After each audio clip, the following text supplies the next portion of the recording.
Thank you.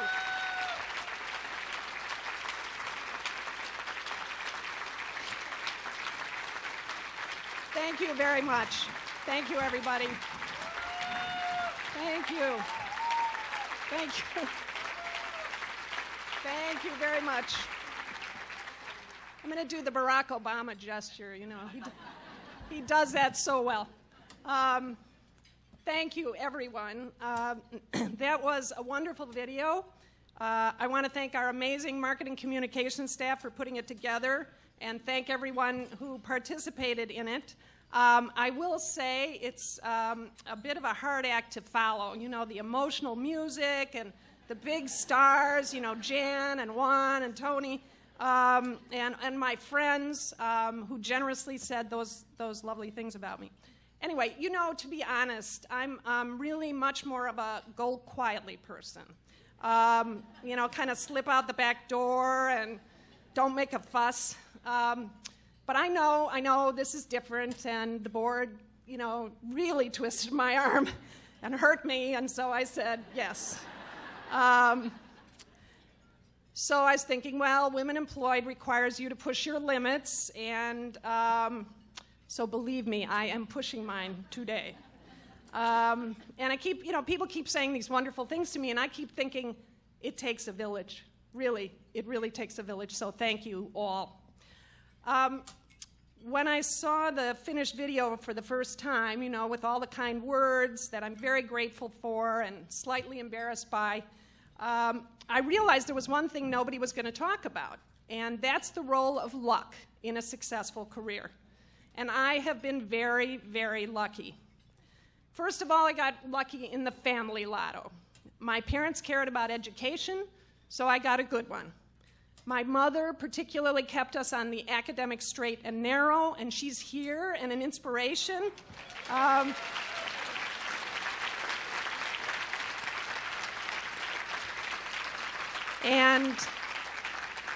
And my father showed me that service to the community was something that you did as a regular part of life.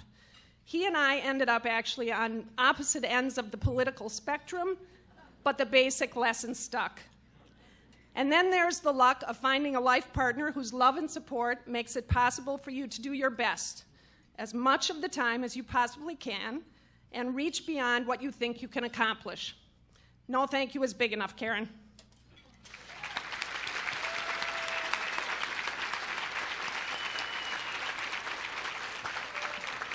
She's actually featured beautifully in the Chicago Tribune today, so if you want to learn more about her, you have to read there.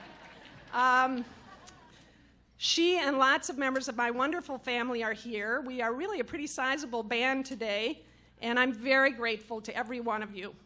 And to lifelong friends who've traveled to be here today, it's just, I can't tell you, it's wonderful to be surrounded by all of you. So I'm going to name a few more lucky things. In my first professional job at an educational publishing company, I carpooled to my office in the suburbs. That's what you did. If you didn't have a car, you know, you paid someone to let you ride with them. The carpool was populated by feminists, and I will tell you they did have a sense of humor, despite the mythology about all that. And all the way out to Glenview and back, they debated the issues. So when I joined up in the carpool, the arguments were about the essays in Robin Morgan's book, Sisterhood is Powerful. Some of you remember that one. It was on women in the military and education, race, psychology, housework, to name just a few. I learned a lot on the Edens Expressway, believe me. And the conversations really piqued my interest in women's issues, particularly economic issues.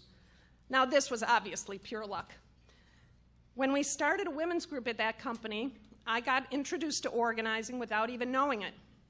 Through that organizing work in the Chicago chapter of NOW, I got to know Dave Piercy, who was starting Women Employed in 1973, and she asked me to come and help. I learned so much from her and my NOW mentors, and over the next couple of years, I figured out that I really liked my volunteer work better than my paid work.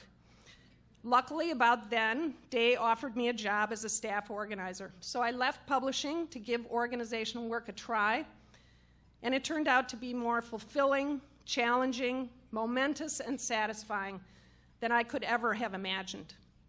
Finding work you love is a gift. A big part of what I've loved is the extraordinary people I've been so lucky to work with and who have been so encouraging to me. My wonderful colleagues at Women Employed, I want to recognize our amazing team today. They are just extraordinary, so please join me in recognizing them. And of course, those who came before, we've got outstanding alums with us, a lot of you. I can't name all of you, but I do want to mention Nancy Kreider, who launched and ran our groundbreaking federal policy work, Tony Henley, who's over there, who created our education and training advocacy initiatives, and many others of you who are here with us today and made such wonderful contributions. I have worked with so many truly dedicated volunteers, advocacy committee members, board members, and just amazingly dedicated people over the years, and loyal, thoughtful donors, some of whom have been around long enough to remember the days when we raised money with bake sales, tag days, and bingo. And aren't we glad those days are behind us? This is so much more fun. And there are the dedicated public officials who have worked so hard and stuck their necks out, and they're sitting right here in front of me. Amazing partners in so many organizations here and around the country. We just could not do this work without you. My good friends, Marcia Greenberger and Judy Lichtman, are here from DC today, representing partnerships that started in the 70s and are still going strong. So thank you. So all of that and the opportunity to make a difference every day. So you can see I am truly lucky. So as I do every year, I want to talk about what we've accomplished and what lies ahead, but I'm going to go a bit farther back than usual. As I thought about the progress we've made over the past 4 decades, I kept coming back to the principles that guide what we do at Women Employed. There are a couple I want to talk about because they've been so important to me. The first is our belief that women's experiences and needs should drive our work. I want to thank the thousands and thousands of women who've shared their experiences and aspirations with us over the years. Women who took a leaflet out of the thousands and thousands we handed out every year, sent back the tear-off at the bottom, and talked with us on the phone after work. That was really my first job. Women who sat with us in the cafeterias of Loop office buildings at lunchtime, and thank God for all those cafeterias, and came to our meetings at the YWCA and described how discrimination really worked in their industries at a time when employers were openly and routinely denying opportunities to women. It may sound far-fetched today, but these were very risky things for women to do 40 years ago. We set up meetings with HR executives at major companies to challenge them about their practices, but all we heard were excuses, some quite creative, actually. Lisa mentioned the one about the shorter thumbs in the video. Another one of our favorites was the HR director who told us all the executives in his major food company had begun as truck drivers delivering cheese. And since women didn't drive cheese trucks, they couldn't be executives. We did not buy this, needless to say. The blatant prejudice that we heard in these meetings had an upside, though. It brought more women to the cause, and it fired us up to work for change. Today, we cultivate a rich network of connections to low-paid women to be sure that we're focused on what really matters to them. Earlier this year, we had conversations about what they think the challenges will be as they try to exercise their new rights to paid sick time. Their perspectives are shaping our positions on proposed regulations, our public information campaign, and much more. Another foundational idea that's so important to me is Women Employed's commitment to systemic change. From the beginning, we've focused on winning concrete improvements in women's lives by changing systems and policies. That's the way to achieve the greatest impact, and that's still what we do today. Women came to Women Employed with their own stories and their own challenges, met other women, and realized their problems weren't unique. Through the organization, they saw that working together was far more powerful than anything they could do on their own. They uncovered policies and structures that shaped their work lives and opportunities and took on the fight. Our early campaigns taught us how hard the work would be and how long it takes to win. Sometimes we got companies to change their practices directly. One of my early part of my involvement was a campaign against insurance companies to get them to post jobs internally. It took 2 years of a pressure campaign of leafleting, polling employees, and demonstrations. Today, really, job posting, we take it for granted. But back then, employers were very serious about limiting the promotional opportunities and the promotional list to the usual suspects. These campaigns didn't always work, I have to tell you. After employers caught on to our determination and stopped underestimating us, a lot of them just refused to meet. So we decided to try to get the federal government to enforce affirmative action regulations and put the pressure on that way. We knew that if we could do it, we'd have an impact on thousands of companies who had federal contracts and their millions of employees. It took lots of research, congressional hearings, advocacy campaigns, leaked documents, a long drawn-out case against a major bank. Thank you, National Women's Law Center, for representing us, and a coalition of national organizations that we led. And as the government began to put heat on companies and their bottom lines, the doors started to open for women and people of color. There is probably no more important contributor to women's advancement at work, other than women's own talents, than affirmative action. Our efforts to strengthen those policies and get them enforced and then protect them from serious threats over the years has enabled women to move into hundreds of job categories that used to be closed to them. Some of the companies that we targeted early on became leaders and worked with us to promote effective equal opportunity strategies that were adopted by businesses across the country.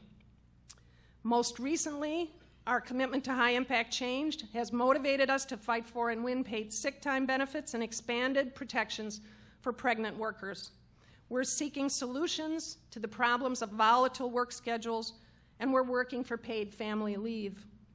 Our focus on systems change has led us to work with the city colleges of Chicago to create practices and policies that are helping thousands of low-income students today and in the future move efficiently toward degrees and better jobs, work that's becoming a national model.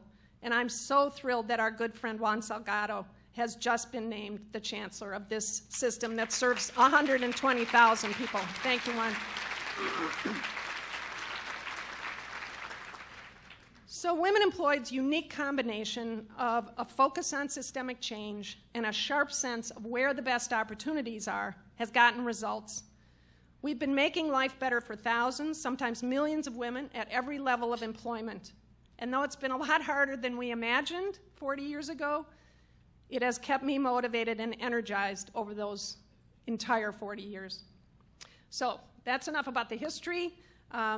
This is my this is my last opportunity at the Working Lunch to talk about the future and what I think the challenges are, so of course I'm going to take advantage of it. First of all, it's important to say that it doesn't diminish the extraordinary progress of the past 4 decades to acknowledge that there is still so much to be done if women are going to achieve true economic stability and security, free from discrimination on the basis of race and gender. But I want all of us who believe in equity and fairness to be louder, tougher, and even more determined. We need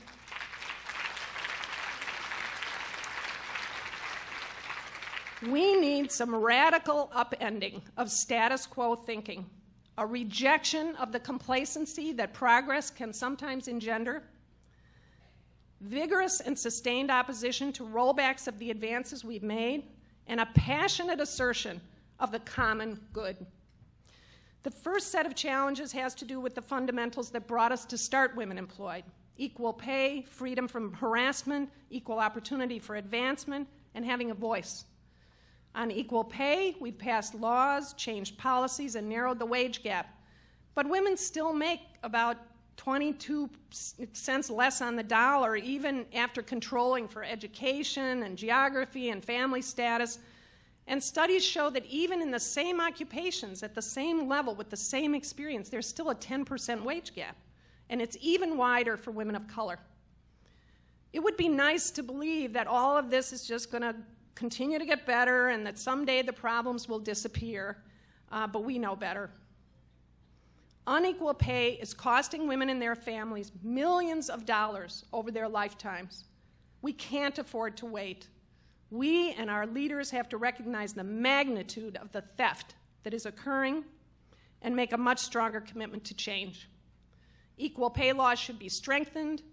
Pay discrimination should be punished under the law. We should expand disclosure requirements, prevent past salary history from being used as a basis for a job offer, and acknowledge that unfair pay practices are robbing women and their families of the income and the security that they have earned. Women have waited far too long for legislation like the Paycheck Fairness Act or no salary history bills. Those need to be passed.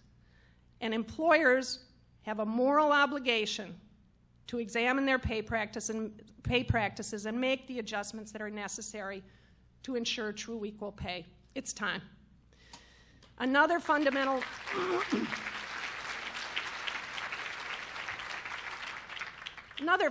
is to be able to do your job free from harassment.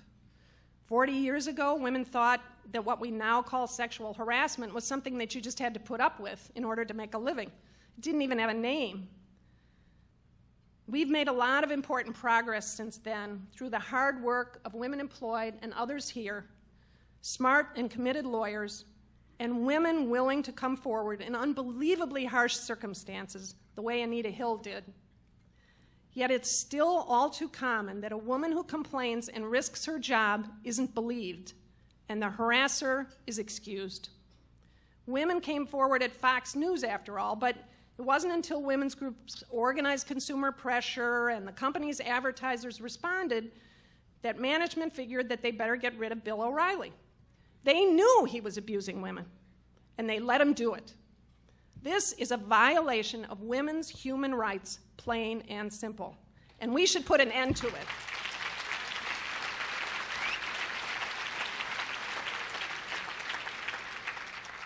And at the other end of the pay scale from Fox News, why do we tolerate the tipped subminimum wage? Under federal law, people who work for tips can be paid as little as $2.13 an hour. Yes, that is the rate in many states across the country. Advocates here in Illinois have won a higher rate. But what we know from women who wait tables at these substandard rates of pay is that they feel they have to tolerate harassment to get their tips. If they don't get their tips, they can't put food on their families' tables. The tipped wage is just plain disgraceful, and we should say we're not going to tolerate it anymore and demand change. And Illinois should join the 8 states across the country that have abolished it.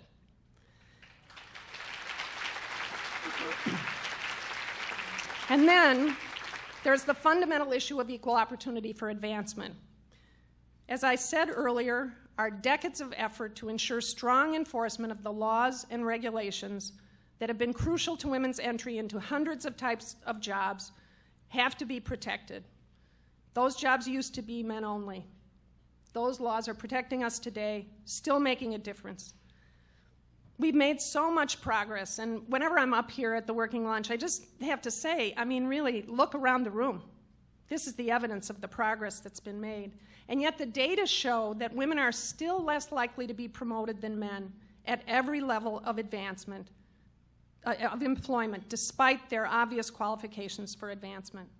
Certainly by now, women have demonstrated the economic benefits to business of making use of all the talent available.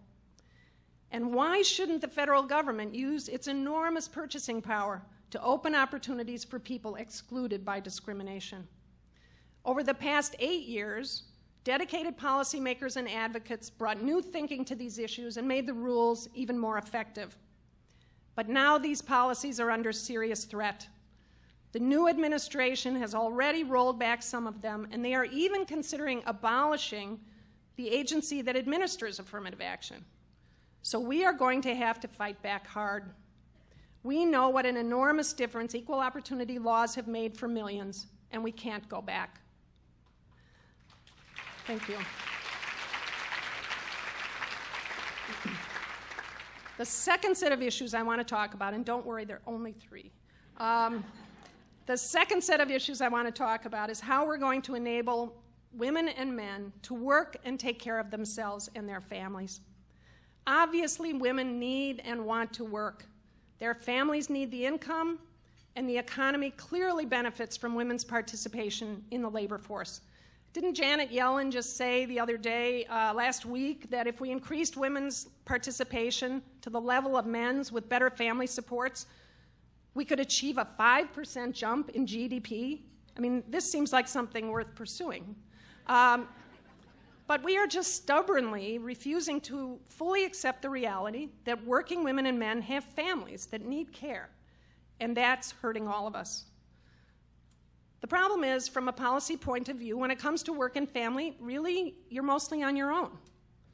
Women Employed has led on these issues for years, with still so much to do. I'll tell you, in 1980, back when women were still routinely pushed out of their jobs for getting pregnant, never mind asking for leave, we published our very first recommended corporate policies for working parents, covering issues like maternity leave, report card days, even a phone call policy. I'm sure you don't know what a phone call policy is that has to do with this, but believe me, this was a time before cell phones when most women did clerical work in these big halls and they couldn't make personal calls. And we said mothers should be able to take a call at 3 o'clock so that they knew their child had come home safely from school. A few years later, though, we took a big leap forward when the Family and Medical Leave Act was introduced, drafted by our friends at the National Partnership for Women and Families. And in the face of aggressive opposition, it took 10 long years of work by organizations across the country to get this historic law passed and signed. And since then, the partnership tells me, it's been used over 200 million times by women and men for their own health or to help their families. But progress has been far too slow and too uneven. FMLA leave is unpaid. The paid leave policies that some employers have established mostly benefit professionals. They exclude the hourly workers who need paid leave too. It makes no sense that so many working moms are going back to work within a couple of weeks of giving birth because they can't afford to stay home. We can and must do better. And men can play a really important role as advocates on work-family issues, and I really hope that they will step up to the plate. You may have heard, yes, let's hear it for men stepping up on work-family issues. You may have heard at one of these luncheons a while back from a woman who lost her job when the schools closed abruptly because of cold weather, and she couldn't find care for her special needs son at the last minute. That was just one of the stories that motivated us in our fight for paid sick time here in Illinois. As you've heard, it took years of work, but we're so proud of the fact that soon 1 million people are going to have this benefit for the first time. And I want to tell you, people at every level of employment, in every size employer. And that was a big victory for us. You know, most of us here can't really imagine taking a job where we couldn't take a sick day to care for ourselves or a family member. It's way past time to extend this right to everyone in Illinois and across the country. Now, if you listen, you'll hear the opposition trying to convince us that we have no obligations to each other, that everyone's on their own when it comes to family supports and lately to health care. But as every other developed country knows and has shown, providing paid leave, sick time, and health care as a public good is right for families and the economy. We are all paying a price for the struggles caused by lack of family supports, including high-quality child care. It's time to bring these issues fully into the spotlight and challenge our policymakers and employers to do more. We've got to up the intensity, organize more effectively, counter that you're on your own mentality, and help people see that a country as wealthy as ours can do better. Finally, I want to say something about the challenges of low-paying jobs, which are done mostly by women and disproportionately by women of color. These jobs in retail, food service, tourism, home health care, child care are jobs we all depend on, but we don't value them or reward them, or even acknowledge that they require skill. Of course, one time-tested solution is to enable more women to move to better jobs through high-quality education and training.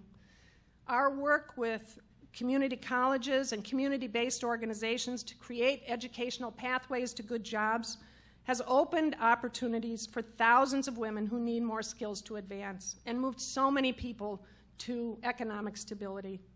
We're so proud of the college administrators, adult education teachers, and community-level staff who work with us to enable more adult students to succeed against the odds. And that work must continue.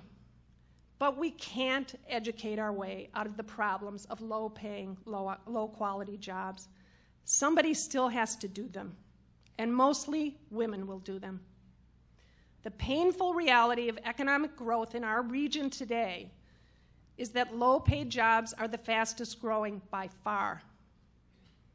To be specific, in the Chicago region, 3 out of every 4 jobs, so think about that, over the past 10 years, all those jobs that have been created pay less than $32,000 a year for full-time work.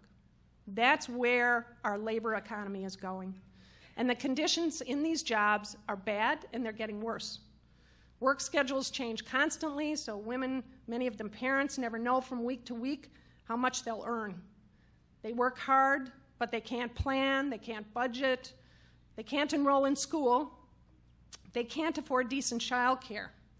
We've talked to so many women in these situations who can only get part-time hours when they want and they need more work. Their jobs don't have basic benefits, and they are definitely not stepping stones to something better. The economic instability women are enduring takes an enormous toll on their families and communities. So what we're seeing really is fundamental change in how work is organized, more outsourcing of services by big companies, more independent contractors, more part-time jobs, really a severing of the ties between employers and the people who work in their facilities.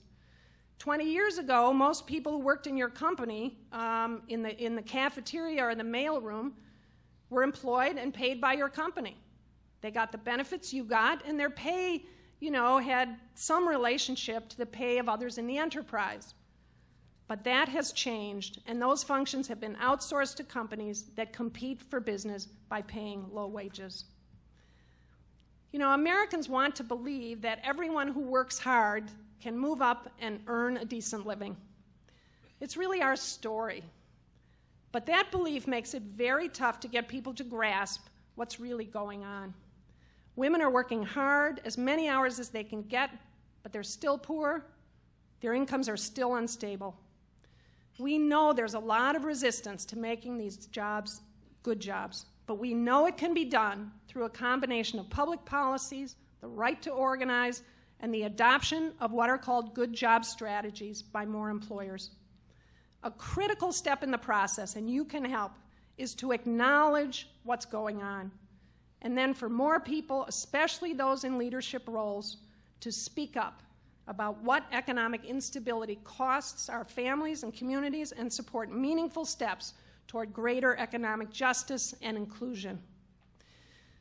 So the challenges to our vision of economic stability, security, and advancement for women are obviously not small. But I still believe that we can reach that vision. We have to work harder, speak louder, fight complacency, and stand up for what's right and what is decent. We need to engage more people in this cause, people who will take time in their lives, even a little, to ensure that more people, in fact, that everyone, has the opportunity to succeed and thrive. I'm so encouraged after the shock of the election to see women coming together in every community, digging into the issues and making their voices heard. And despite the fear and division that feels so overwhelming sometimes, I am confident that we can continue to make progress. Excuse me. I want to conclude by thanking every single one of you for being here today and for all your good wishes. I especially want to thank our board of directors, and really, you are the best, but I want to particularly thank you today for appointing my brilliant successor, Ileana Mora, who will lead Women Employed to new heights, believe me.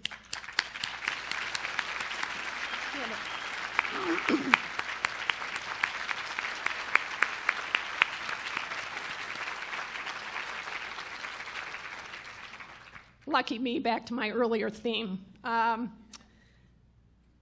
And I also want to thank the board for creating the Leadership Fund in my honor. The young women I've met in Women Employed, with their energy, intelligence, and passion for the issues, are a source of such inspiration to me and such hope for the future. We want to do much more to engage them and help them find their place in this vital movement. Donors to this fund will make it happen and enable Women Employed to have even more impact in the years ahead.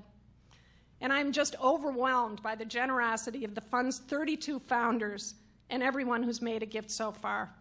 I just can't thank you enough for honoring me and helping we move strongly into the new era. Thank you. So I leave this job knowing that Women Employed will continue its vital work to create a world in which all women, no matter where they start on the economic ladder, can achieve their aspirations for themselves and their families, a world where women are paid fairly and have equal opportunities to advance, where every woman can work and take care of her family, and where every woman's work, whether as a nurse, a hotel housekeeper, a lawyer, a CFO, or a child care provider, every woman's work is respected and valued. And that world where justice is the foundation and opportunities to prosper are widely shared, where dreams of a better life are fulfilled, that's the world we all want to live in, and one I believe we must create together. It's up to us. Thank you so much.